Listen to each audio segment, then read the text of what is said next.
Ayan, ano yan kaya? Ano yung mahina?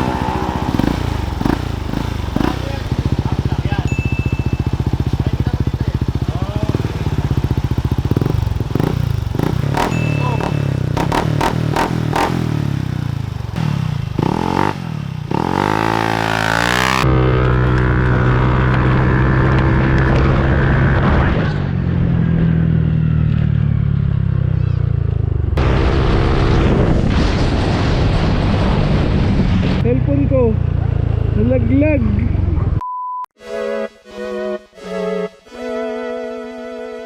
So what is up guys, it's your boy Dazzy TV. Ngayon ay pupunta tayo ng Quezon City sa Banworks and kasi magpapakabit tayo ng JVT. So matagal ko na talagang pinag-iisipan kung bibili ako ng pipe. Tapos syempre nag-research din ako kung okay ba talaga sa LTO, makakapagparehistro ka ba. Marami rin naman ako na napanood na nakakapagparehistro sila. Tapos yun, sa mga checkpoint may mga tropa rin ako naka-pipe. Pinapadaan naman sila, hindi naman sila nasisita. So ayun guys, ready na tayo, nakapainit na yung motor. Ito yung huling maririnig na natin yung tambutso natin. So ganyan siya.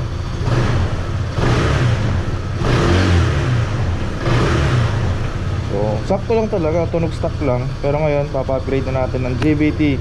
So ayun, may dala akong helmet kung makikita nyo. Kasi susunduin ko na rin yung OBR ko para di na siya magko-commute papunta dito.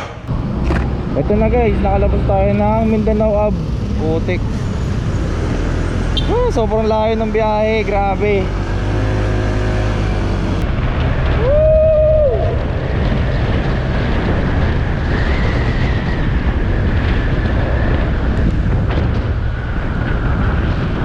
Ayun na, makikita ko na yung JVT5 ko. Oh my god, I'm so excited.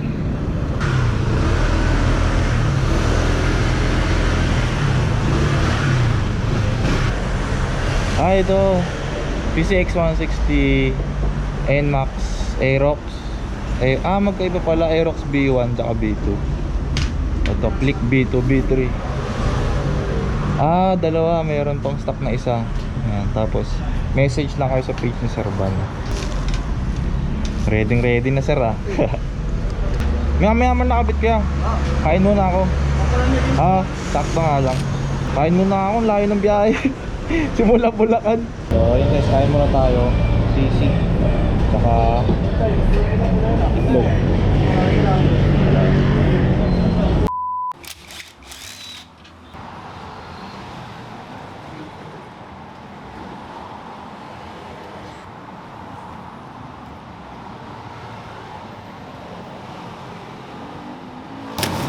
Brand new.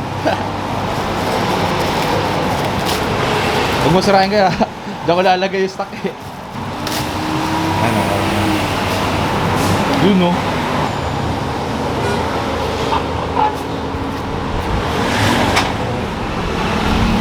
Tatabi ko pa rin to para pag may long ride. Ito gagamitin ko para iwas Yan na ang ating pipe. Puta, excited na ako. Yung ilang gabi ako hindi makatulog eh.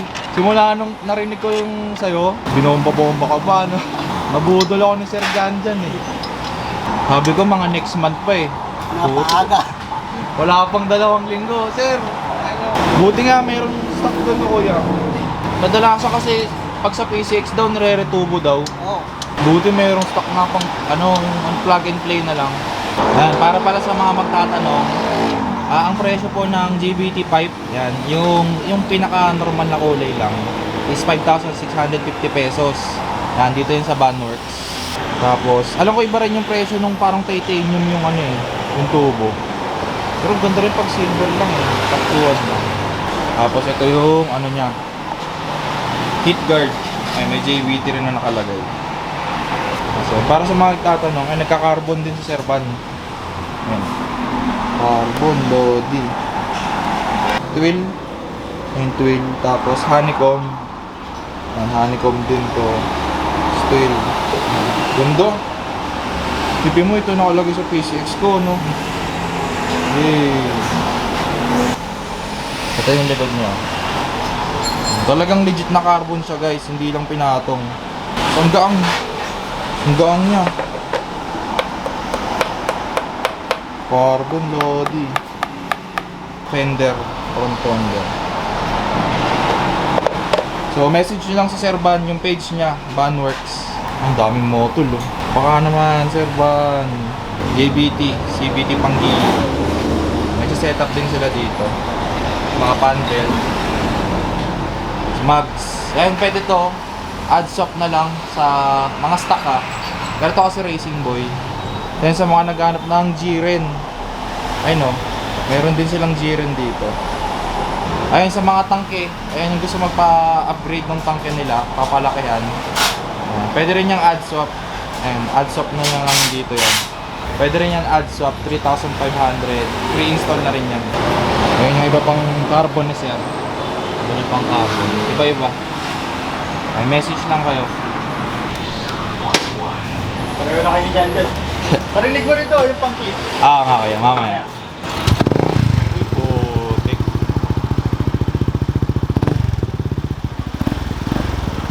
Ayan, ano yan kaya? Ano yung mahina?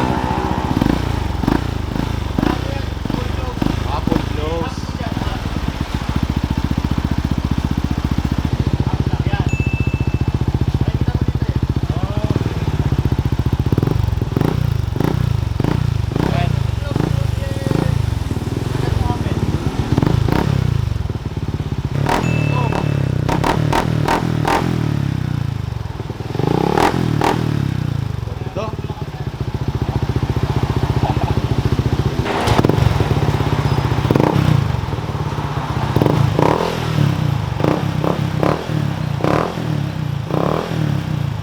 To Honda Click, guys. Naka JBT B3 rin.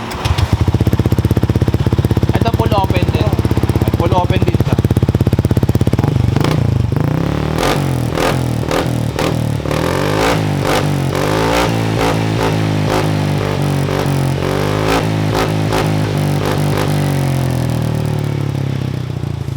Ganda. Ano to sir? Walang ano, panggilid lang. Wala, stock lang. Ay, stock lang talaga. Walang remap din. Wala pa. Ano, pero solid yung tunog, no? So lahat stock. Walang remap, walang panggilid. Tapos JBT. Pero solid yung tunog niya guys. Ang lutong. Tapos pag minor, ito yung tunog niya. Idle. Diba?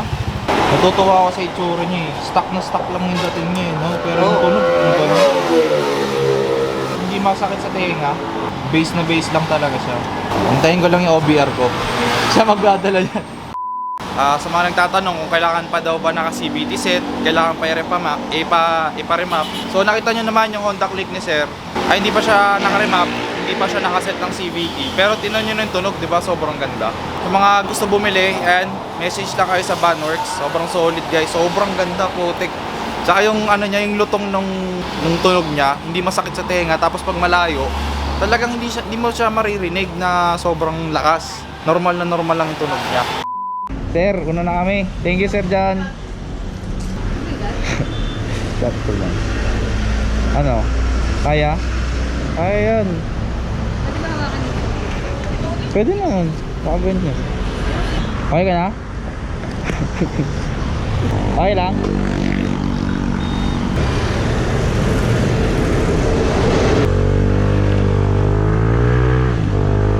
Ang lakas!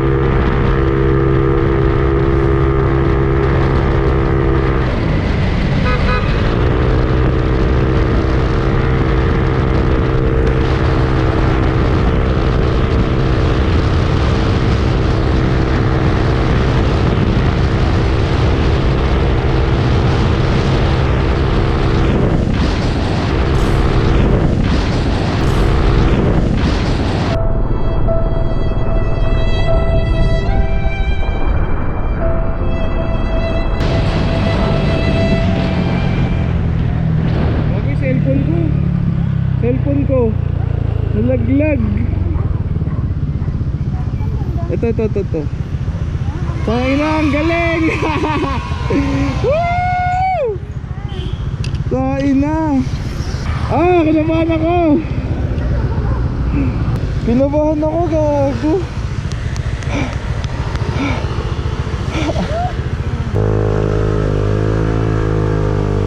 Woo! Magwa 100 na, B. Magwa 100 na. Puta na, nakita ko na naglag yung cellphone.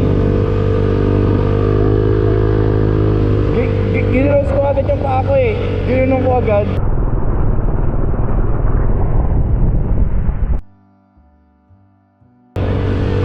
Dito, ginunong ko. Dapat kasi dito ko sasaluhin. Tumulas din. Woo! Buti na lang, alert.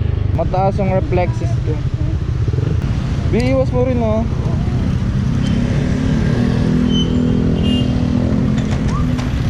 Uy!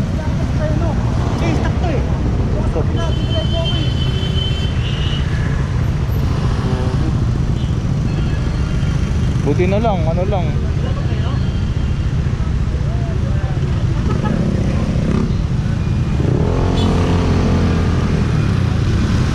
Wait. Mabigayan. Hindi, stop na rin eh. Kasalanan niya yun. Kahit na dediretso ka, titigil ka pa rin doon. Mali niya rin yun, B. Ang motor ni Tropang Pay. Anong motor to, pre? Mio 1. Mio 1. Samples.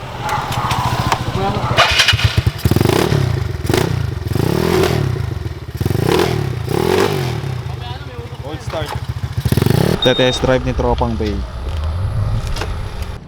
Naka-off yung torque. Pupugat yun. Yan ako.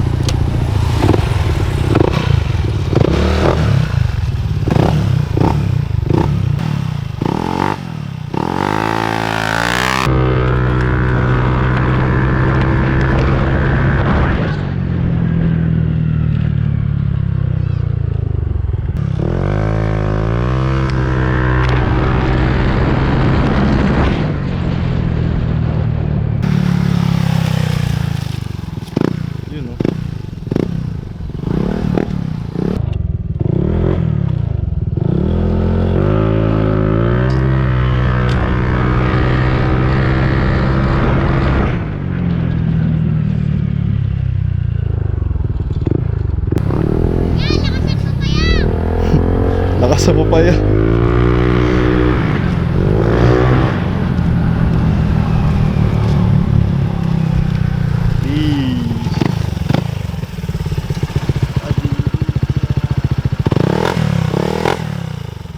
So what's up guys, nakauwi na tayo dito sa Bulacan. Tapos ayun yung PCX natin. Nakabit na rin yung JBT. Ito yung cellphone natin. Ayan, buhay na buhay pa siya. Okay na okay. Tapos yung sa JBT naman, sobrang ganda ng tunog. Sobrang buo. Tapos i-explain ko lang sa inyo, yun nga, kung bakit ba sa LTO or pwede yung aftermarket pipes. Siyempre, ang mga katanungan ng mga riders na gustong bumili ng aftermarket pipes ay kung po pwede ba sa LTO. Ang sagot kasi dyan, yes and no. Yes, kasi pasado sa LTO basta under ng 115 decibels kapag nasa checkpoint. Kapag magpaparehistro ka naman ng motor na nakakabit yung aftermarket pipe mo, dapat hanggang 99 decibels lang. Siyempre, dahil kapag nasa checkpoint, kaya in-adjust nila ng 115 decibels, siyempre, open area yun. May mga ibang tunog din na nasasagap yung decibel meter. Kapag magpaparehistro ka naman ng motor, close area yun, kaya binabaan nila hanggang 99 decibels. Kumbaga nakafocus lang kasi yung decibel meter dun mismo sa aftermarket pipe. Bakit ko naman nasabi na hindi po pwede? Kasi nga, iba-iba yung batas sa Pilipinas. Iba yung batas ng LTO, iba yung batas ng HPG, at syempre iba rin yung batas ng LGU.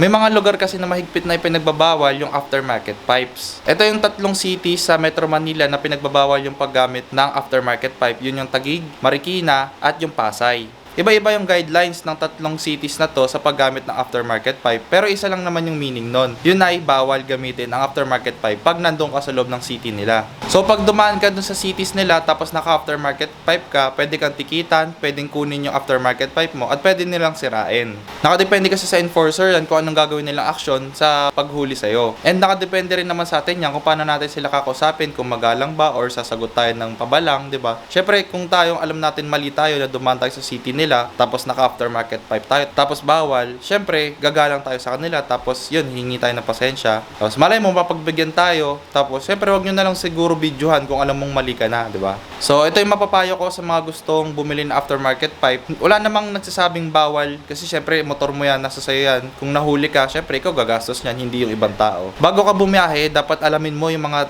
lugar na dadaanan mo. Tignan mo yung mga guidelines, yung mga protocol dun sa lugar na yon. Libre lang naman yung Google, so sobrang dali mo lang mariresearch yung mga bawat lugar na dadaanan mo. So, di ko alam sa ibang lugar. Sa NCR kasi, ayan, Taguig, Pasay, Marikina, yun yung mga talagang bawal. So, yun guys, hanggang dito na lang. Maraming salamat sa lahat ng tumapos ng video. And abangan nyo pa guys yung susunod na upload ko tungkol sa mga JVT pipes. Maraming salamat sa lahat ng tumapos. Delzy TV out.